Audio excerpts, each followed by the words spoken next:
At para sa akin, napakahalaga na ako ay malaya. Napakahalaga na titlin ng ating mismong presidente ang ating In a world full of social issues, challenges, journalists play a critical role in shaping public discourse. By investigating complex realities and presenting verified information, they help society confront systemic problems while fostering democratic accountability. Their reporting becomes a bridge between lived experiences and informed policymaking. But what do journalists really do? Gossiping? No. They are the hope that gives light to people in times of darkness. They are considered as the watchdogs of society, holding power to account and ensuring that the truth reaches even the most silenced corners of our communities.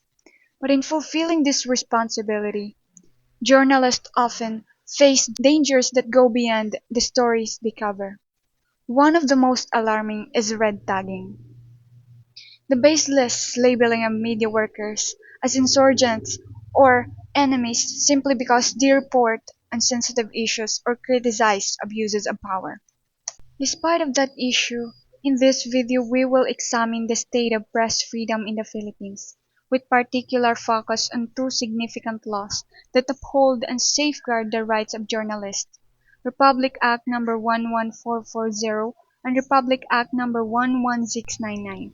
Republic Act 11440 designates July 25 as National Campus Press Freedom Day. This law acknowledges the vital role of campus journalists in fostering expression and promoting democracy.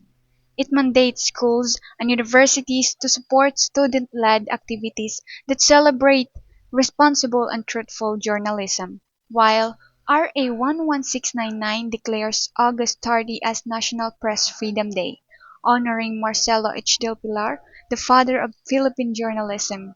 The law urges government agencies, schools, and the media sector to hold activities promoting the value of the press and raising awareness against violence toward journalists.